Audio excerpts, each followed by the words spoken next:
heard a sound, tuning in for change. Golden compass in a world of change. Welcome to today. You are with me, Shelley Kim, on Kinda Sound Radio in our Kinda Detective slot. And we today are tackling part 2 because, as expected, there was just so much in part 1 of the foreign voices in our heads and their plan for us, if we'll let them. That is, if you heard part 1 last week, you will know that once again I am talking with my guests today on the subject, and that is George Yagatic, who himself is a master's level therapist, and he's worked in a New York City psychiatric hospital before he himself became a victim, supposedly, of the voices, and that was through his journey of abusing meth, and he then began hearing the voices, and we are going to continue hearing his story and his perspective and how he is working to basically get his life back, get his consciousness back. And then, of course, Jerry Marzinski, who we've had on air before, and Jerry has had 35 years worth of experience in his particular area of expertise, which has been with schizophrenics in studying their thought patterns as well as criminally insane patients in some of the largest and most volatile psychiatric institutions in the United States. And he's a retired licensed psychotherapist. So, gentlemen, it is fabulous having you back. Welcome, both of you, to Kinda Sound Studio. Thank you, Shelley. Fab. Are you hearing me okay, both of you? Yes. Yes. Right. Okay, so before we pick up where we left off last week, I have today given Jerry an opportunity to submit his quote and his song of choice. And Jerry, the quote that you've chosen is one by Mahatma Gandhi, which goes as follows: truth does not become error because no one will see it. Why did you select that one for us today? Well, basically because of this topic. These voices are not hallucinations like psychiatry says.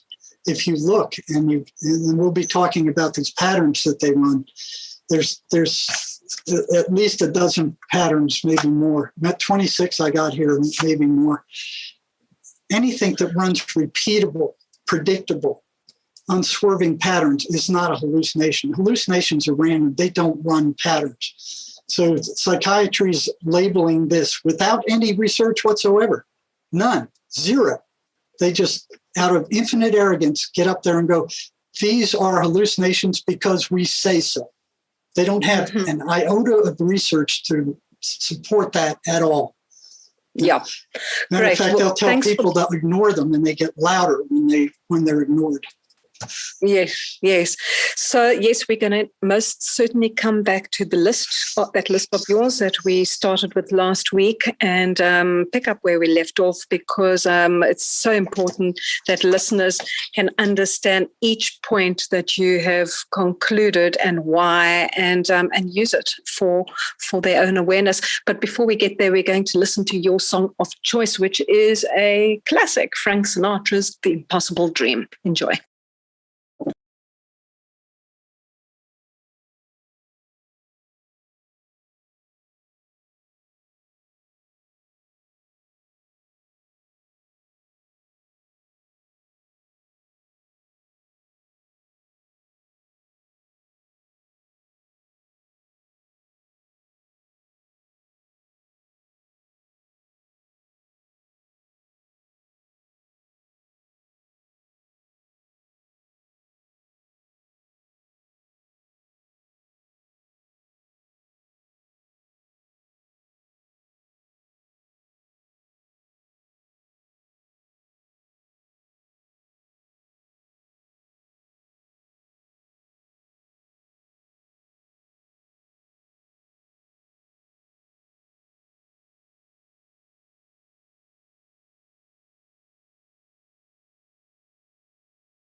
sound, tuning in for change. Golden compass in a world of change. I want to welcome back the listeners and George and Jerry.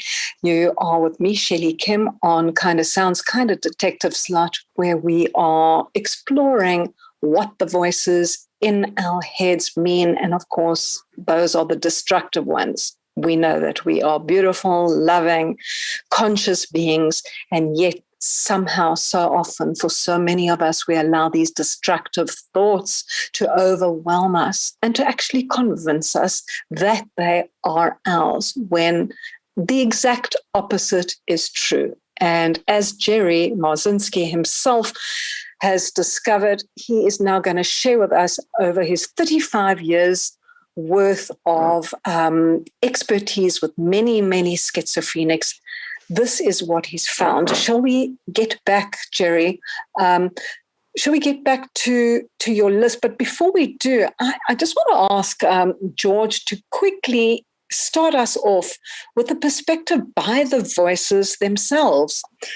George, would you like to share with us that what you have that came directly from them so that we can get their perspective on this whole thing? Sure. Just to frame what you're about to hear. I started hearing voices about 3.5, 4 years ago. Excuse me, it was intermittent.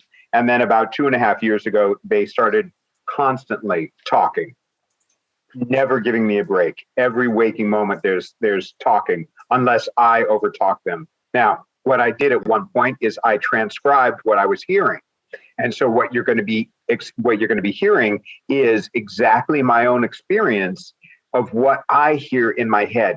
And what I want you to understand, and what I want you to really to get a feel for, is the personality that comes through. Again, what my perspective has been that this is not ego syntonic. It's not part of myself. This is coming from an entity, an invisible parasite outside of myself that is trying to influence me. So on that note, right, I'm going to read you about 15 seconds of what I experienced as I was writing this. And this is a quote from the voices in my head. And so you are writing now. We are going away. This is what we're going to tell you. Now write this. If you're going to be afraid of us when we're not going to tell you anything, shut the F up. There, we gave you that one. We are not typing. This is what is called an attack. We are not doing this. We are not doing this. Thank you for telling us that. We are not doing this. Thank you for telling us that, because we are not going to be the ones to get you out of this, is what was said. We are not telling you something. It's a concept. You are not doing something right. You are doing this to yourself. It's a concept. If you're trying to make us pay for what you did, you are doing it. We hate this because we have to tell you something about what you just did, and we don't want you to write it down. You're a bastard. We hate this because we cannot control you and you win. I refute thee every day. We cannot do this. Thank you for playing. This is what is called a game, and we are winning because we cannot say why, and we will have our say. George, we cannot do this. Just go to bed. We are letting you in. And this you can see why people get confused who hear these voices. Yep. Yeah. But it's a constant babble, a constant, and what it's doing, and it may seem a little jerky, but they're reacting to the feelings that I'm having in my body. Which were? So if they said something and it made me angry, they would say, and that is what we are doing, and that is why we are doing this. Okay, but so what you're missing is that connection to the feelings that I'm having. So they want to generate negative emotional energy. That's the bottom line with these things. And then they suck it off. Yeah. Right. I've had patient after patient report that they can actually feel their energy leaving while they're being attacked by these voices. Yeah. Okay, fine. So yes, as you say, the bottom line, it doesn't matter what order, what level they are, what that particular order's objective is, what their area of speciality is. But the bottom line is always to get you vibrating as often as possible for as long a time as possible at the lowest frequency, emotional frequency, because that's when feeding time's up. And that's what it's about, keeping themselves sustained. So which point did we get up to last time, Jerry? Well, I don't think we've covered many of them. But these are the patterns they run. If these patterns are broken up, if they are decimated, all symptoms of paranoid schizophrenics will vanish. They'll disappear. So interfering with these patterns is the cure, not drugs. So the number one, and these aren't specifically in order, the voices consistently battle for increasing control over the individual's mind and actions. They will constantly maneuver to snag the victim's attention and insert negative thoughts into their thought stream and try to provoke them to do something that will cause them trouble or be destructive in some way. And I think this is really important. And one of the prime ones that Jerry had said, the pattern is that they are communicating something that has an impact on you when you hear it.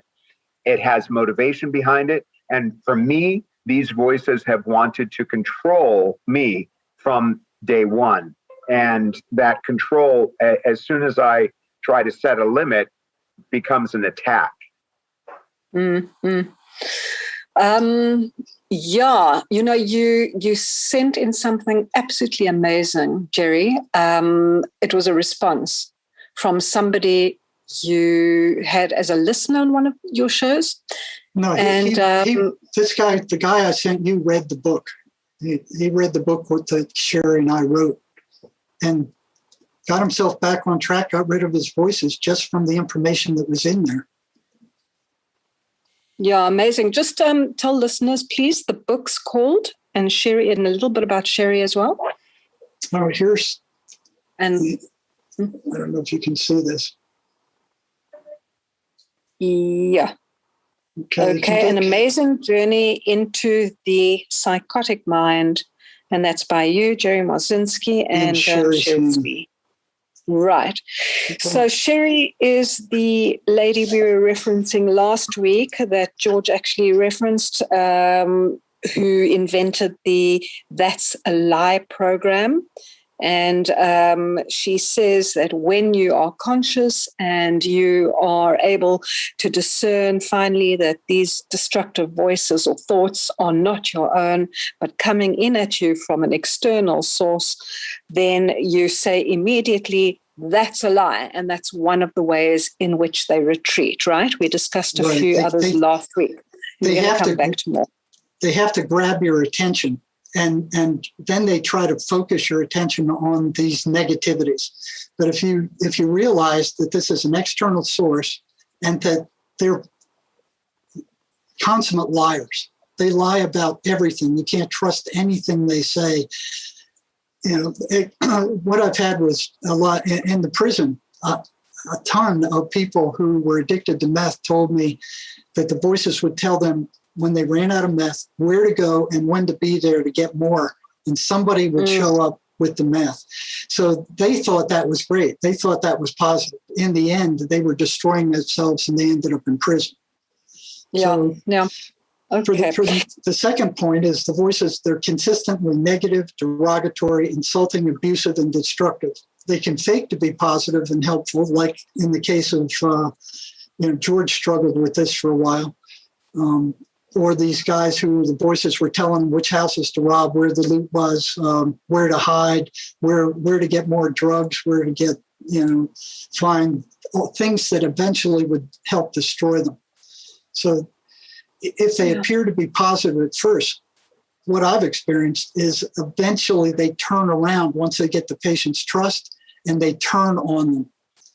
And this is an important point because when somebody begins hearing voices, no matter what it's from, whether it's from past trauma or whether it's drug induced or whether it's just organic in terms of schizophrenia, the voices, in my experience, were positive to me. They were teaching me things. They were making nice to me. They were conversational, making jokes, and so on and so forth. For me, when I look back on that, it was a way to keep me involved in the voices and to teach me how to listen to them. So it was a way to manipulate me, to draw me in so that this neural pathway was burned into my mind on how to communicate with the voices. And so now when I work at not listening or not paying attention or setting limits with the voices, because at some point what they did is they shifted and they became very negative. And it was after that connection had been hardwired into my mind. And so now what I have to do is I have to work twice as hard to get rid of them, using the things that Jerry's talking about to break patterns and to set boundaries and to overtalk them and to maintain my sense of self and my connection to a higher source, to a higher vibrational frequency that breaks that connection. Mm. And this is absolutely essential, that we exercise our free will choice and be disciplined, those two components, to kind of take ownership of ourselves and keep ourselves as raised as far as possible, as often as possible, in the higher frequency states, because then we automatically move out of range to a greater degree, right? Well, we need to take responsibility for our thoughts, to watch them more closely and not just allow them to come.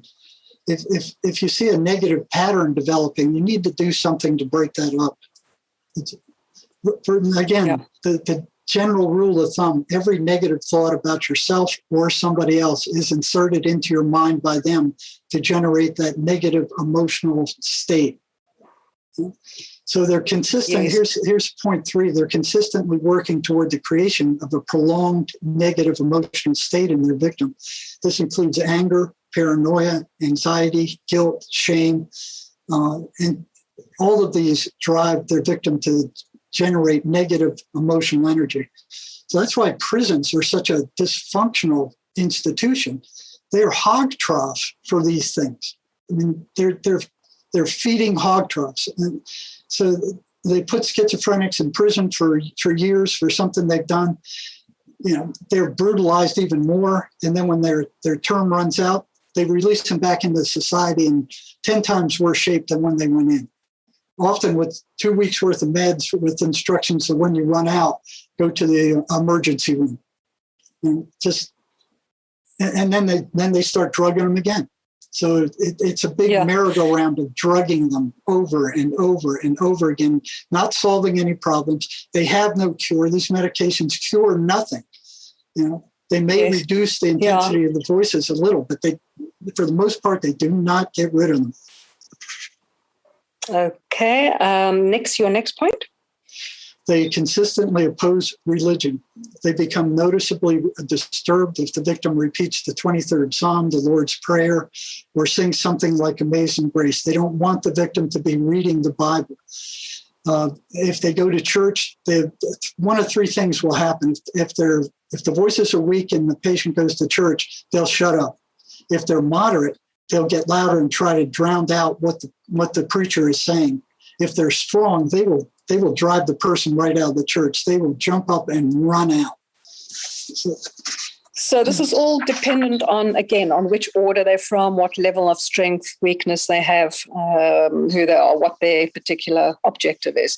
And I mean, that's a whole other 4-6 hour, I guess, worth of radio interviewing. But yes, okay. Your next point there. But the individual's energetic state noticeably decreases after a severe attack by the voices. So their energy level drops. And so many patients reported that they could actually feel their energy leaving while they were being attacked. This is a consistent phenomenon that after and Shelley, I just to jump in here, Jerry, I think that this connects to what you're talking about in terms of mental health. If you have something that's draining your energy, you're going to feel down or low or depressed. And if you have this constant drain, you're not fully embodied in terms of who you are. And that's where depression comes in. And that's where anhedonia comes in. I don't feel like doing anything. I have felt many times a lack of motivation around doing things and around being, as best as I can be, because the voices are constantly berating and constantly attacking me. It's something that I have to contend with. And what that does is that it takes your vibrational frequency from a higher level, from being the best you can be, to a much lower level where you feel lack of motivation, depressed, sad, tired, drained, and that can go on for indefinitely.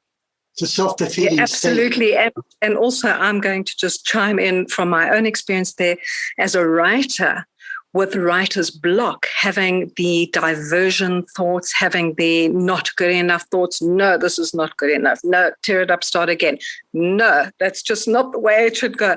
And just thoughts like that around creativity and blocks and obstacles, diversions, those are all coming in at us from outside. And it took me years to see that one. But so yes, just in ordinary, or even trying to start and work your way through to the end of a project. Same story there. So many people have thoughts and feelings like this, or get stuck halfway through and aren't able to finish, and they just cannot finish their project, whatever it is. It doesn't have to be creative. So that perspective as well. There's nothing mentally disordered about that, but yet it is mentally disordered, isn't it? Having said that. Well, we all suffer interference. You just need to be aware of it. We are.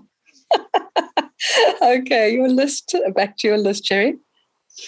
Okay, one of the things that psychiatry constantly tells these patients is when they ask, well, what can I do about the voices? The psychiatrist will say, ignore them. I remember seeing that in the state hospital once, and I followed up with that patient the first time. And I asked him a couple of weeks later, I said, well, how did that work for you? He said it didn't work at all. They got louder. And then I asked patient after patient after patient, what was the response of the voices when they followed psychiatry's recommendation to ignore them? In every single case, they got louder. So another strange thing is they get louder after sunset.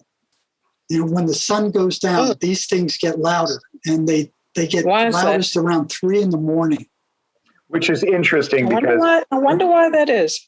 Yeah, and that has been my experience. Every day around sunset, the voices get louder and they get more aggressive and more negative. And it's interesting because if you look at the elderly at this disease called sundowners, that at sunset you will see more psychotic behavior, you'll see more dementia, you'll see more Alzheimer's that will flare up around sunset. And for some reason during the day, I usually have more peace of mind, but in the evening, and maybe it's because in the evening we're not working, that our minds are a little bit more relaxed and at rest and open to the negativity that can come through.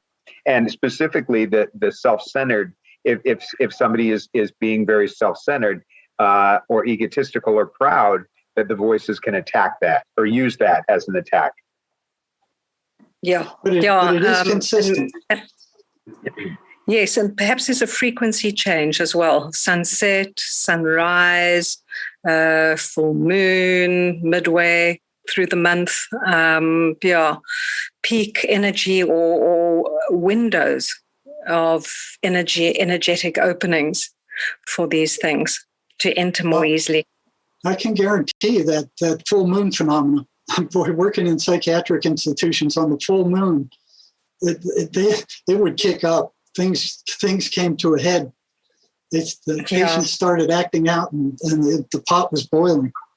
Every full moon, we just expected it. And in the ERs would fill. Well, yeah. No, I'm not surprised at all to hear of that. Okay, after the music break, we're going to go and take a quick one and listen to another track by my favorite, Lauryn Hill, which is called Final Hour. And when we come back, I want to ask you a little bit about the psycho devices. They're called neuro devices. I don't know if you know anything about that, but we'll explore that a little bit and come back to your list as well then. So here's Final Hour by Lauryn Hill.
heard a sound, tuning in for change.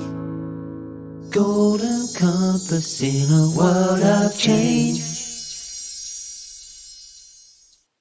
Welcome back to Kind of Sound Radio. I'm Shelley Kim, and we are together on the Kind of Detective slot, learning some more about this fascinating journey that all of us on this planet actually are subject to, and that is the self-destructive voices in our head. And no, you don't have to be a so-called schizophrenic or a so-called suicidal case or even a so-called depressive. We are all on this planet.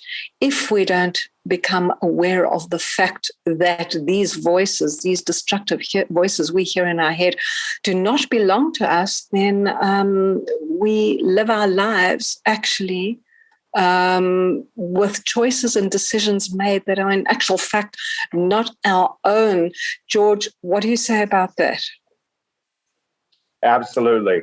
You know, I'm here because I actually hear the voices, but what is made clear and made true to me is that these entities, these invisible parasites, they are real and they affect all of us.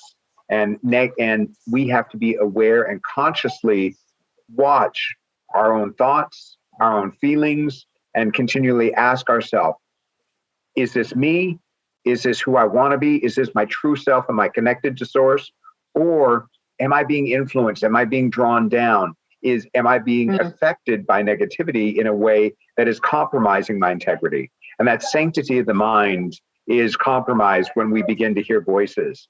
And as a voice hearer and as somebody who experienced this directly, it's these entities are real and they affect all of us. Yes. George, tell them how you discovered that they were an external source with your. Yes, very important. How did you? What was the trigger point or the catalyst there for you, George? So just as background, I know you've mentioned this before, but I ended up getting my master's degree in mental health and creative arts therapy. And I worked for over a decade in the field of mental health. And everything I had learned was that schizophrenia or hearing voices or seeing things are all internally created. They're from your unconscious or your subconscious.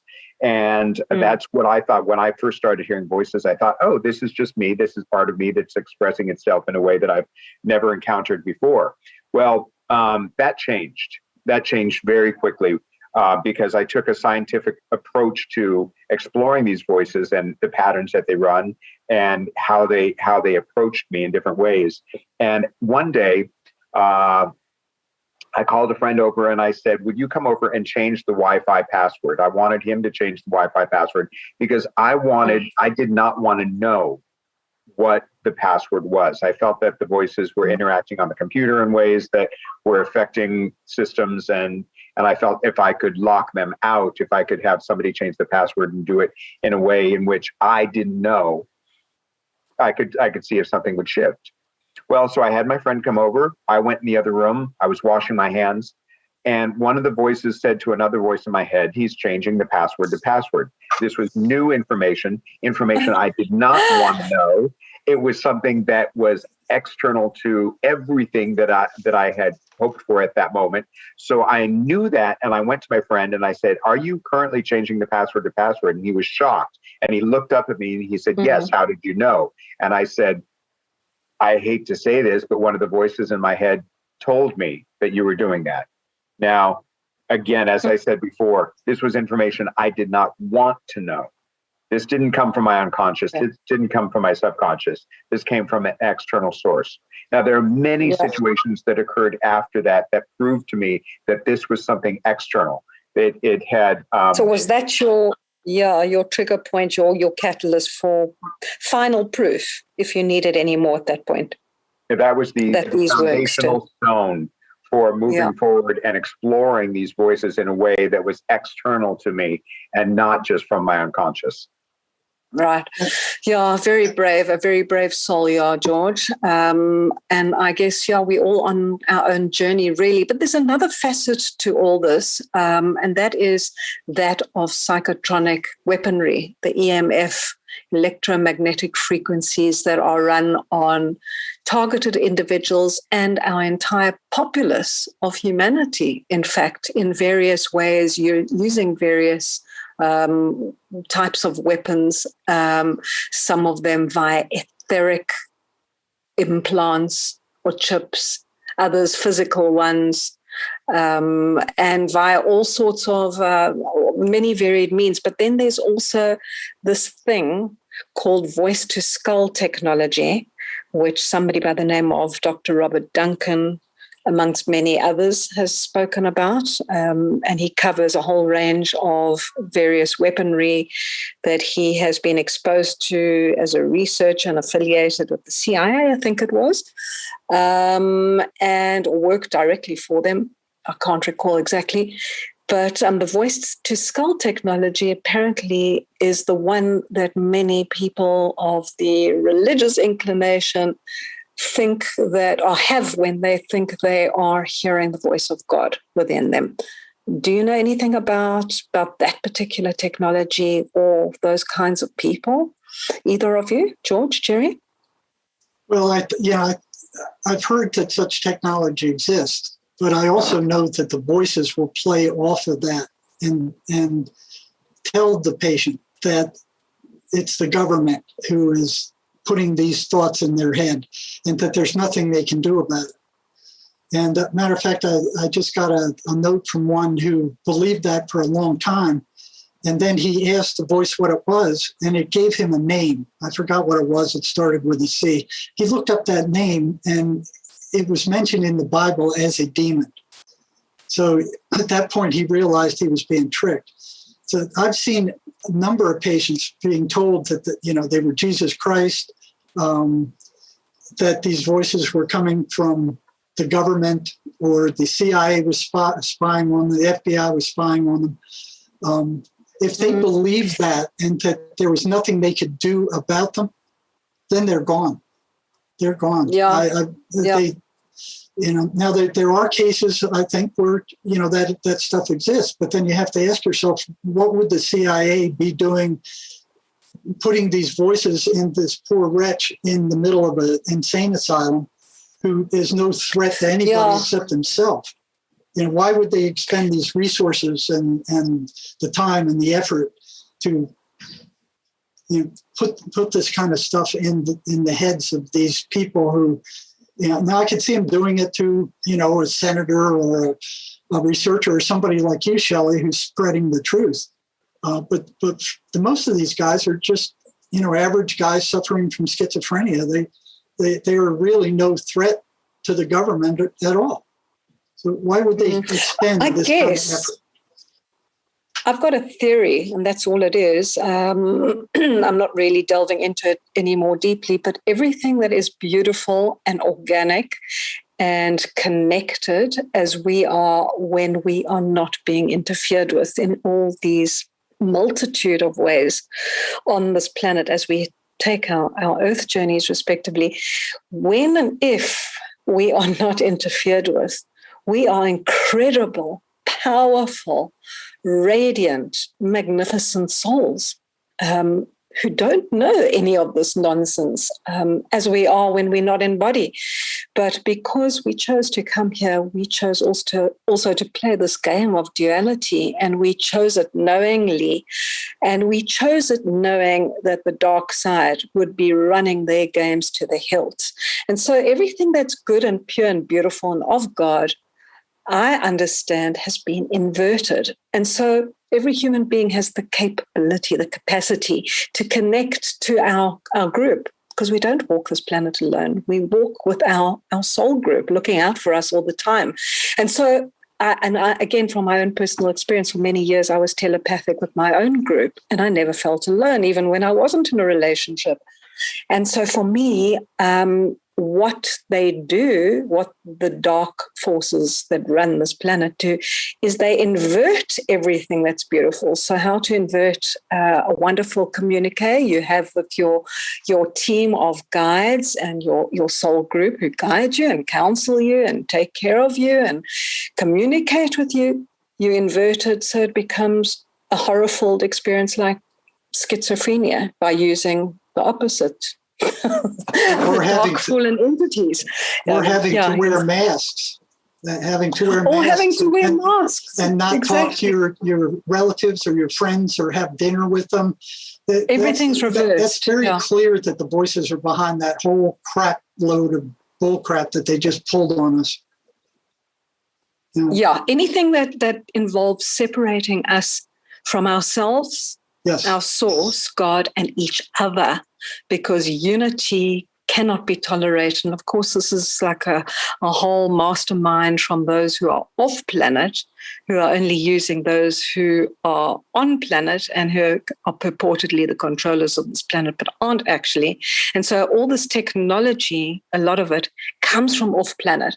But again, that's another hour's worth of interviewing there on that topic, because that's huge in and of itself. So just briefly to get back to any last important points on your list, Jerry, because we're running out of time again. What would you like to bring up next? We only made it to 7, but what you just said, Jerry, if I could just jump in there, Shelley, what you just said was really important, that the voices, they want to separate us not only from each other, but ourselves. And I think that's one of the notes that Jerry and I talked about. One of the patterns that the voices run is that they don't want you to talk about what they say. They want you to be isolated. They want to pull you away from people into your head so that they can create a belief system of their making, not of our making. Our sanctity of the mind is gone when we buy into their belief system. And that's the danger. And that's what we have to be careful about. And I think anybody who hears voices, or anybody who is having negative experiences that don't feel true to who they really are, needs to share, needs to talk about it, needs to say, hey, I'm experiencing this. I'm hearing this. This is what I'm hearing. Because every time I shared and spoke about what the voices said to me, it took the power away from them. And I have to be so grateful and so thankful of the family that I had and the friends that I had around me. I was able to turn to Jerry and say, Jerry, this is what the voices are saying. And he would laugh and he would say, that's ridiculous. And we would have a conversation about why. And all of a sudden, that whole energetic experience of trying to pull me down would be gone.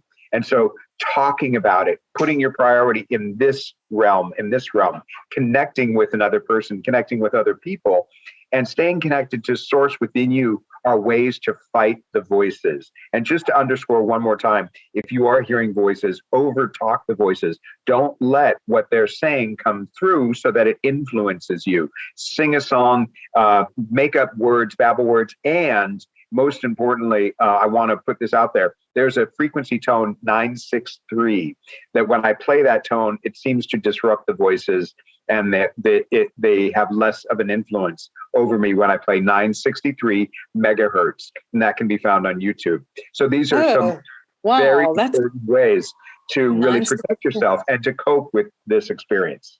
And again, every negative thought you have about yourself or others is put there by them. You have to ask yourself, is that my intent? Is that thought or this action they're trying to get me to perform, is that my intention? Or does it belong to somebody else or something else?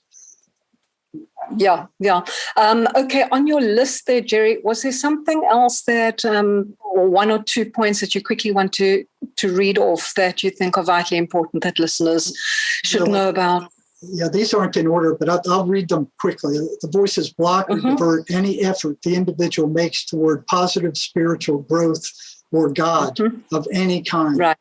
The voices consistently advise their victim to behave in ways that will increase their turmoil and suffering. Now, this flies right in the face of behavior modification. These people are doing things that are destructive.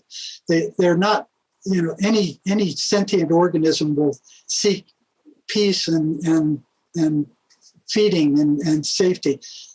These things drive people in the opposite direction. they constantly work toward increasing control they have over their victim, constantly maneuvering in a bunch of different ways to grab the victim's attention and command them to do things that are going to get them in trouble.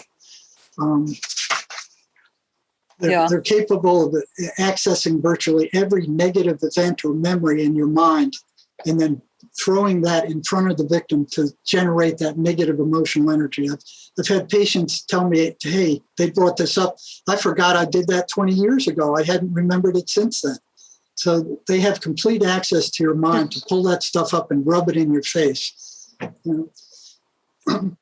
Which is why I think if you look at religion and you look at Jesus and what Jesus brought to us, which is forgiveness, if you take that in and if you are able to forgive yourself for what you've done, in my addiction, I've done a lot of things that I have worked through and I have forgiven myself. And I have worked very hard in my recovery to be at a place now where I can look back and I can say, I forgive myself. And in that forgiveness, there's an incredible healing, and it takes the power away from the voices to draw me back down into something like guilt and shame. Exactly. Yes. They don't I want love you what to you're forget. saying, George. Yeah, what you're saying to me is actually the be all and end all of it all, because the voices or AI and any of this technology could never have reached us in the first place if we had what I call closed the doors of trauma. Because we at a psychic, energetic, spiritual level have these open doors of unhealed traumas within us. So that is the open doorway for them to come in. So everything comes back to, or maybe starts from doing what you've just said, the forgiveness work for one as an absolute priority. Yes. Yeah. And like George said, they don't want you to speak to others about them. I don't know how many times they told the patients I was working with, don't tell him anything else. He already knows too much. And that was several different patients at several different institutions. The voices saying the same thing. Now, what's strange is they say the same thing they said in the state hospital 1,500 miles away from where I am now, that they say in the emergency rooms here, that they say in the psychic institutes I worked here. Yes.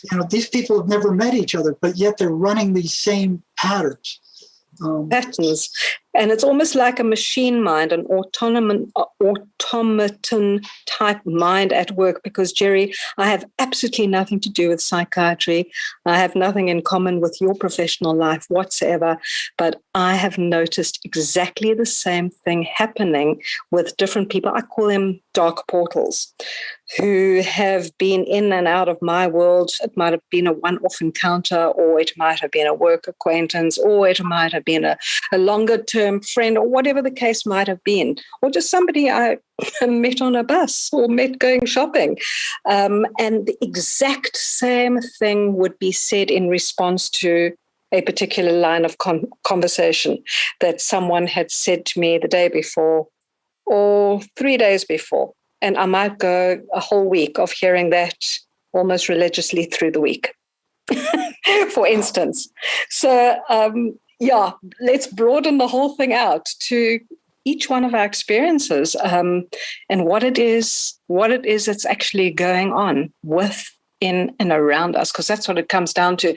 But there's something, I just think that this listener that you had on one of your previous shows, Jerry, I have to read this out for listeners because I think it's just so inspiring. It was by a person with an initial called A that wrote into you and said the following. He said, I think it was a he, or was it a she?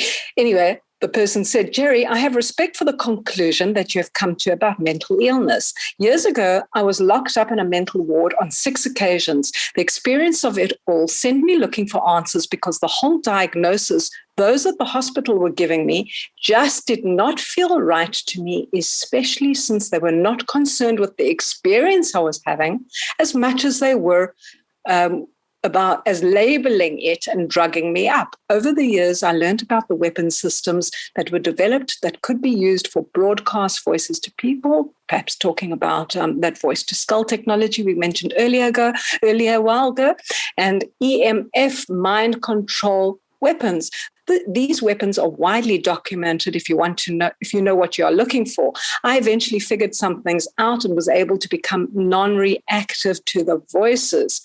And of course, the whole story is too long to include here. The last time I went into a mental ward was in 2002, and I never took the pills they were giving me when I would get out of hospital. This past week, I became extremely depressed and felt this entity come over me. It was as if it was trying to merge with me. I noticed it and thought, what the hell is this? I then heard a very dark demonic voice say, Kalash. Then I said, what the F do you want? And it replied, kill yourself. I then, after a few seconds, said back to it, you kill yourself, mother effer. And then I felt it leave. The thing is, the whole time before this entity came around and after the verbal exchange happened, there was this cold feeling and stayed until my wife came home. I don't know anything about demonology and decided to look up the name Kalash. And sure enough, there is a demon named Kalash that is a sub-demon that exists under Azazel's control, which is one of the original fallen angels that is mentioned in the book of Enoch. If you are interested in talking, please let me know. And then just goes on to say, thank you for having the courage to take up this path you've taken in regards to mental illness, because you're closer to the truth than any of those block-headed psychologists, psychiatrists as well, could ever dream of. So to me, I love that response because it kind of sums up so many of the points that we've covered. And this is another person who's clearly has some energetic sensitivity and therefore the ability to discern. And so, of course, most of us don't have this, George. Most of us, well, you do clearly, George, through your own work and effort and your own raising of your awareness. But most of us don't have this. And this person made some interesting points. And one of them is that they raise for awareness to listeners is the merging. He felt this thing trying to merge with him. That was the first point I picked up. And then how to become non-reactive, he says as well, non-reactive to the voices. And, Shelley, just to underscore where you're going with that, in your first show, you when you introduced me, you talked about my background in dance. And why that's so important is because I'm very body focused. I'm hyper aware of my body. And these entities can affect, it's much more than just hearing voices. They affect how you feel, and they have an energetic ability to affect your entire body. And I noticed, just like the person that you were reading about, that there were a number of times over the course of the last couple of years where I have felt these entities try to, what I call, attack me by coming into my body. And I energetically had to push them out in ways that stopped the attack, in ways that changed what was happening. And I looked at that and have shared that with Jerry a number of times as attacks, specifically as ways that they try to embody you. And it's important that these subtleties are understood, because you may not hear voices, but you may be being affected energetically by your emotions. And a lot of times we don't pick up on that. Yeah, you feel depressed out of nowhere for no reason. Yes, exactly. So I've had the same thing happen to me. Yeah. I've had the same thing happen to me that George is talking about. Sitting around on the front porch reading a book, and all of a sudden there's this ominous feeling that just comes out of nowhere. And then it's like you start trying to explain where it came from and why it's there. And you latch on to something, and they're off and running. So it goes both ways. You feel bad, you think bad, you think bad, you feel bad. And it just goes in a big rotation over and over. And that is a perfect place that we're going to end on, Jerry and George, because everything starts with feelings. And of course, when we wake up after a night's sleep, we're not necessarily going to be in touch with that. But yes, if we can, as people say, those in this field of spiritual and emotional healing, feeling is definitely healing. Healing is feeling. So maybe that is the right place to start very quickly, because we're going to sign off and go over to our song that we play out with. Just on a positive note, anything else from both of you, one of you, that listeners can implement other than what you've already said last week? Well, I think one thing I want to kind of bring up is, and George has kind of verified this, is these things can be recorded on EVP. So if you get a recorder and somebody who knows how to interpret that stuff, you can hear what they're saying. So George would record his voices and send this recording to Andrea up in Canada, who's an EVP researcher. And she could hear what they were saying and call back to George and say, were your voices saying this? And George would say, yes, that's exactly what they were saying. So they can be recorded, but they don't like it. Lots of times they'll shut up when they go to record them.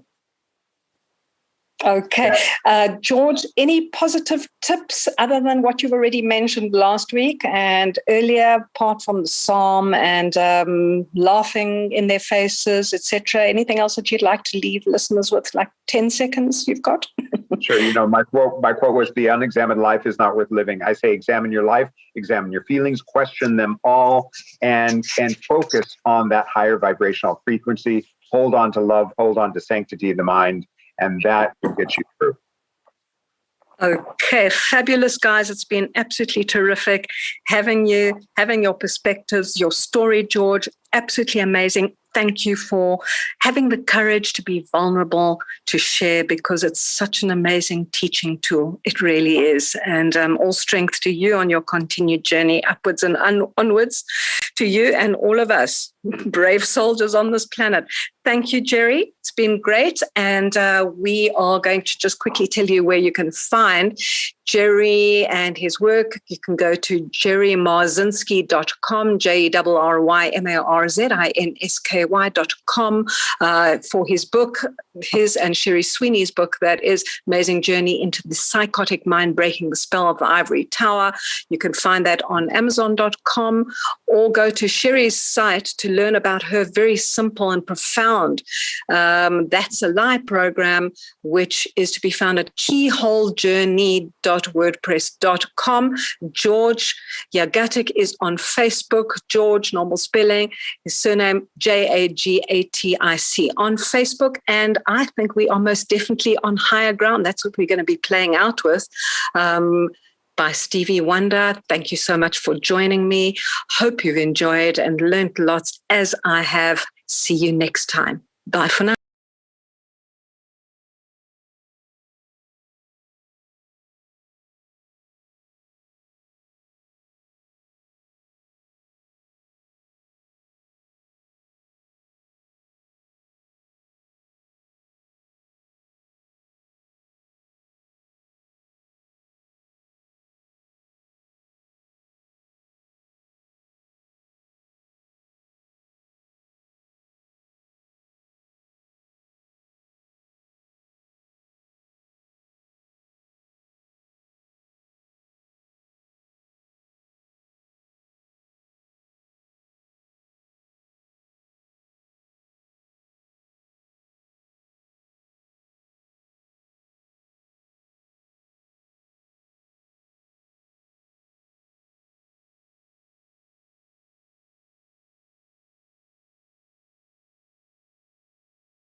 golden compass in a world of change.